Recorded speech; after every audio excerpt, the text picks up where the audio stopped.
sumpa ng nakaw na pera.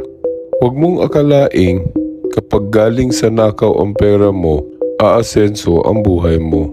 Hindi. Ang pera ng nakaw ay may kasamang sumpa. Oo, baka ngayon masaya ka, nakakabili ka ng gusto mo, nakakapagpakain ka ng pamilya mo. Pero darating ang araw, isa-isa yang babawiin ng kapalaran. Magkakasakit ka, mawawala ang negosyo mo, magkakagulo ang pamilya mo.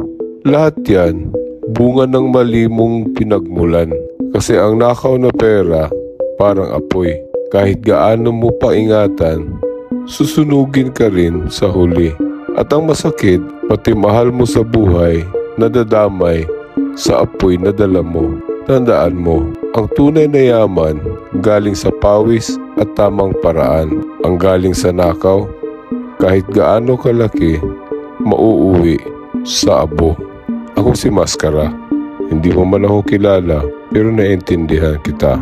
Kung may matamaan, panahon na para gumising.